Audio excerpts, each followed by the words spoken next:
Things just keep getting worse and worse for the heroes, man. Bro, the heroes are losing this battle. I don't know how many more ways to say it, how many more ways to tell you. If you think the heroes still have a chance at winning this fight, please let me know in the comment section down below. And while you're down there, leave a like. You might as well subscribe.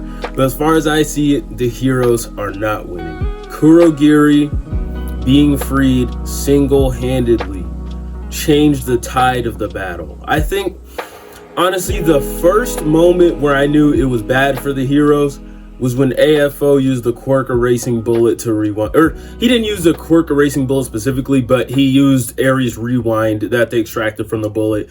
That's when I was like, okay, things are not looking good for the heroes. I can't remember a moment before that really made me feel like that. I mean, of course, Shigaraki was wrecking all of them, but we knew Deku was going to show up. AFO is just so cold and calculated. But we're going to get to all those things. First, just let me introduce myself. It is your boy, Dougie Fresh. If you're new here, hello, welcome to the channel. If you're a recurring viewer, also hello. I know I've been gone for a while, but let's just get into this new My Hero chapter. Let's not waste any more time. Horikoshi, he makes sure that science matters in his series, whether it's physics, chemistry, and well, let me not go too far. I'm not going to list all the types of science, but he just takes very special care that science and how quirks work really matter in the series. So I thought it was a cool touch to see the clouds forming as a result of all the massive heat attacks, because naturally that would happen. And it was a very cool way to segue into America. That news reporter, she has some balls on her, because most people would not do what she did, especially with like how she's saying the world is cowering and pandering to AFO, because just like how I see it, they don't see the heroes make it out of here, even though the one they should be worried about is Shigaraki, but we'll get to that.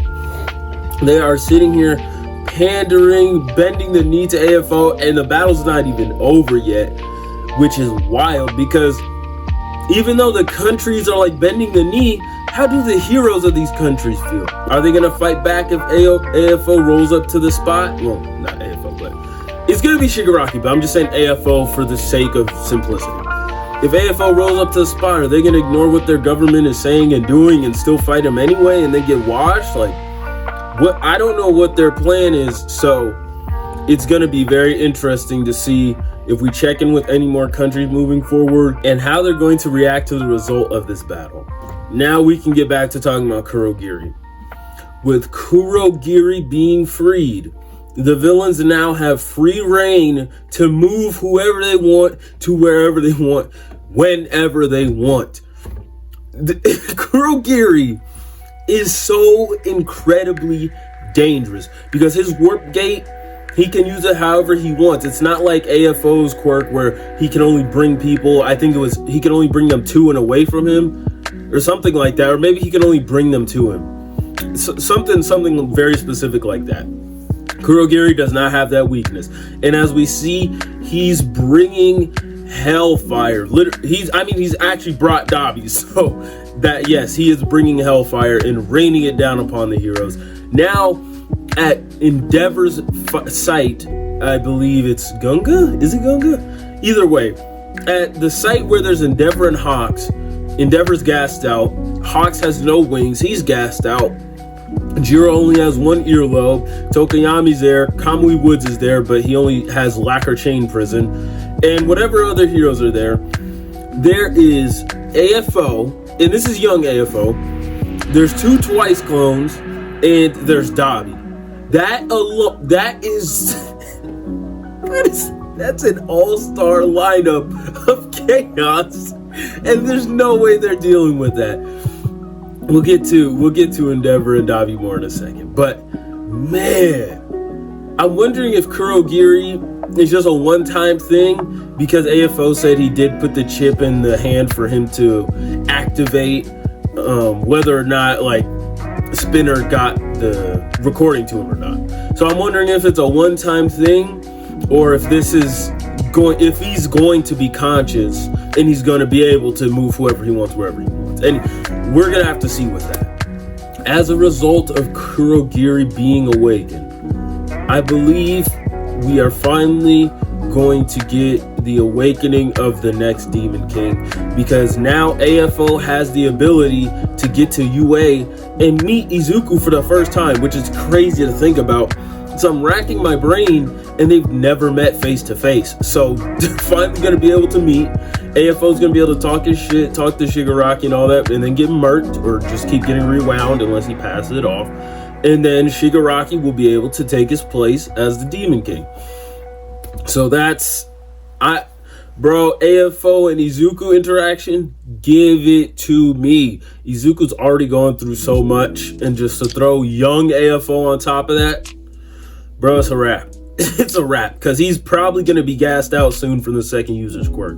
One small thing I wanted to point out that I really like about AFO is that he really knows people, and he counts on their nature and for them to act in their nature, which is why he's sending Present Mike and Spinner, hopefully Spinner's there, to UA, because he even says like he knows how Aizawa's gonna react, how it's gonna mess with him mentally, and he knew that Spinner might not be able to get the job done, but he was still gonna play his part and get to Kurogiri, and he knew that Spinner was a very sentimental person that has a lot of attachment to Shigaraki, and I guess you could say to the hand specifically, so he thought it was a pretty good bet to put the microchip in the hand.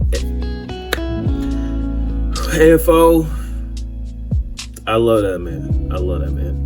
he's different. I have been waiting for Dabi, or sorry, there's no more Dabi in Endeavor. I've been waiting for Toya and Enji to meet again since Dabi's dance, and now we're going to get that. And Enji is one of my favorite characters, and I cannot wait to see how he reacts to Toya and how this goes down, because the look of defeat on his face, because if it wasn't bad enough that he went all out against AFO just for him to rewind all that damage, then Toya shows up and he's like, well, it's over for me. He's missing a hand, his lungs are punctured, I think his lungs were already messed up, so this man is going through it, and unfortunately I don't see either one of them coming out alive. Now I'm pretty sure the warp gate that Toya used closed behind him, but if not, Tenya can run Todoroki through that warp gate. I mean, he could like jump off a building or something to get up there, or he's just gonna run Todoroki all the way to the fighting site. And either way, I think Todoroki might get there just too late to do anything. And Enji has to die for the story to move forward. Toya, he can't survive much longer unless AFO passes off rewind to him. But then the rewind doesn't stop, so I don't know. Maybe he could pass it off to him for a while and then take it back. I don't know. Because I've been wondering what Todoroki would, like, who would he have to fight after they come back from this, because heroes aren't winning. But it might just be a case of there's no one for Todoroki to fight specifically, and he just takes on the name Endeavor and just continues that legacy and gives a good name to it. But there's a possibility that Toya could get rewound. But either way, if Toya doesn't get rewound, neither one of them are making it out of here.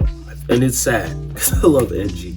This is going to be a very tragic scene, because Endeavor's a very tragic character. You know, he gave it his all. He did what he could do, and it just wasn't enough, and it still didn't do anything in the grand scheme, which is, it's very sad. But I love Enji, and I'm sorry, but I'm excited to see how this turns out for you, my boy.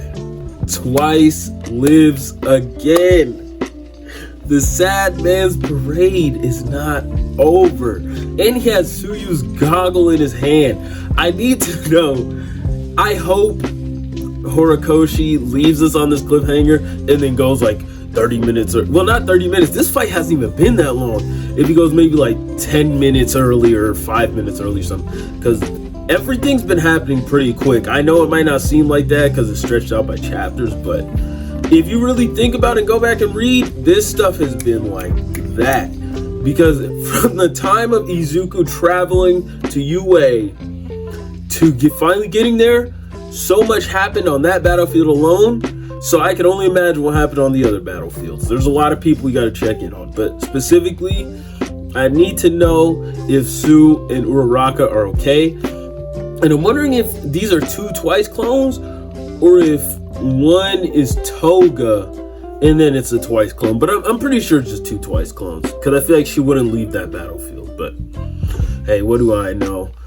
At the end of the chapter, he did not sound very hero-like, Hawk. Talking about kill them all. I mean, I understand it, but I feel like that just goes to show how different Hawks is from the other heroes, because he was part of the safety commission and he was about that. Like, he's the one that killed twice, obviously, because he knew what danger he possessed. So of course he's screaming out kill twice, but did not sound very hero-like, my man. Anyways, that is it for the chapter discussion. If you enjoyed, make sure to drop a like and subscribe. Drop a comment down below on how you feel about all the events of the chapter.